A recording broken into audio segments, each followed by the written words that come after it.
All right, my friends, in a wild turn of events, Frank Azor from AMD has confirmed a new GPU, but not the one we were expecting. See, the leaks and the rumors were telling us that we were getting a 32 gigabyte 9070 XT, but Frank Azor let it out of the bag today from AMD. This is straight from the horse's mouth. It's actually a 320 gigabyte card they're calling the 9700.05 XT Max. This is incredible, my friends. He says that a new 1.21 gigawatts PSU is required, featuring new 96-pin power connectors. This is massive, my friends. Do you realize what we can do with that? I guarantee it. 320 gigabytes, we would be able to load the newest Call of Duty games right into VRAM and boom, right to the moon. It would be like instant freaking, like it'd be instant. We wouldn't even have to wait anymore for any kind of loading. This is insane. 320 gigabytes. This card here will probably finally be able to give us the power to get 20 FPS and path tracing on Cyberpunk native. This is massive, my friends, but it is AMD, so they never miss an opportunity, so they're probably not going to be giving this away for free. And yeah, I can't believe that. That's incredible, guys. Think about that, 320 gigabytes. 320. They're like, oh yeah, NVIDIA is going to put out 32 gigabytes? That is insane, man. Like, wow, woke up to that today. You got Frank Azor over here on Twitter or on X telling us that. 90, how many watts is gigawatts though? Like, how big is that PSU going to need to be? 1.21 gigawatts PSU required. Features new 96 pins. So that means we're all going to have to get new freaking PSUs and everything. Man, I cannot wait to test this freaking GPU out. This is going to be so incredible. I can't imagine 21. If we're going to get like 20 frames a second on path tracing on Cyberpunk, this is so incredible. As you can see, I'm like super excited. I literally just woke up and saw this and I was like, no freaking way, man. I can't believe they finally announced it. That's incredible. Freaking incredible. So guys, it's a 320 gigabyte card, the 9700.05 XT Max. Dude, this sounds so incredible. I can't wait to see this and test this out. Where are we going to get that freaking power supply though? Hopefully Corsair will get one out pretty soon, at least before launch. No release date though. Like I said, they just announced the card. It'll be a while before we actually get that. So, all right, guys. So this is in response to like, so what was it? Let me see what he said this to.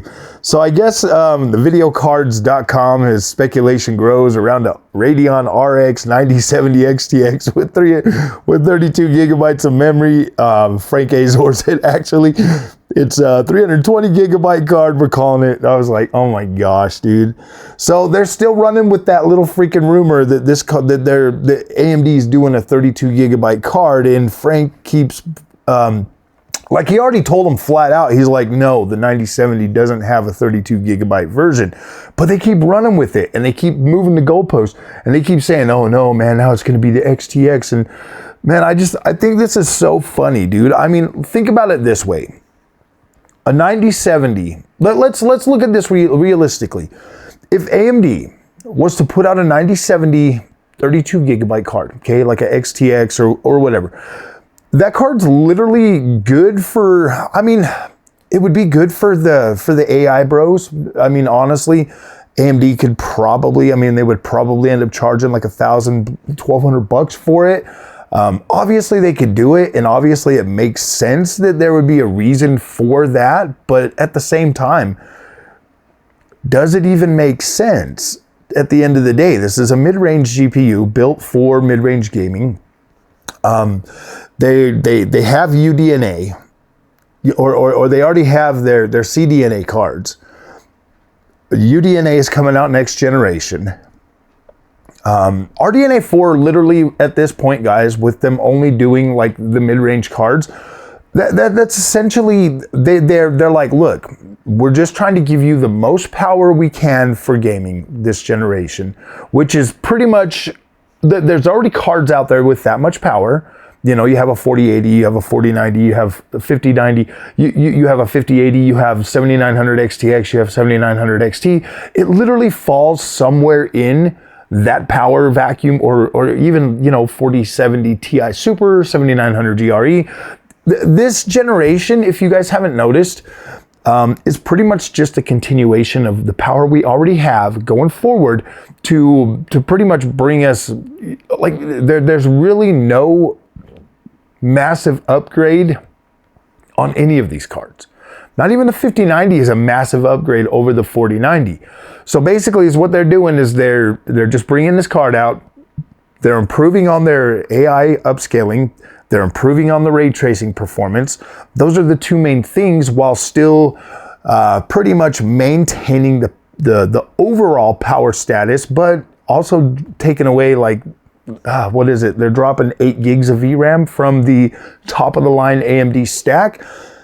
Yeah, I just don't know, honestly, for gaming anyways, if it makes sense for AMD to launch a 32 gigabyte GPU. Like, what? Like, we're not going to need 32 gigs for gaming ever. And they've probably already got like CDNA cards that are out there for the AI guys that have like, what, 48 gigs of VRAM. So what is the actual point of selling a gaming level GPU with 32 gigs of VRAM other than to say, oh, look, we have a 32 gigs of VRAM? Yeah, I don't know, because the price isn't going to be cheap enough to where the average mid-range gamer could buy that. And if they're trying to reestablish the 9070 XT as the new power for like a mid-range GPU in that $500, $600, $700 class, yeah, I don't know. It just doesn't make any freaking sense to me. And for these leakers to keep running wild with this. Now, I mean, obviously AMD could come out and be like, yeah, we had one. We were just being smart asses about it. And, you know, yeah, they could do that. But theoretically, like I just said, what is the actual purpose of that card? Like, why? Like, who needs that for gaming? Like who would want that for gaming? Honestly, like, let me know in the comment section, dude. Would you want a $1,000 to $1,200 32 gigabyte AMD GPU? Like, would you want that? I mean, obviously, most of us would want it. We would like, seriously, if they brought a 32 gigabyte version out, I'd probably get it. Because I love my VRAM and I don't ever like want to run out. But theoretically, I think that maybe if they put out a 24 gigabyte model, that would be absolutely incredible. I think that would be reasonable, you know, for like $900 or something. I definitely could see that. But yeah, I don't know, man. So, all right, guys, I thought that was funny to wake up to see that today. That made me smile. So, all right, hopefully this makes you guys smile too. So we'll see you in the next one. Thanks for watching.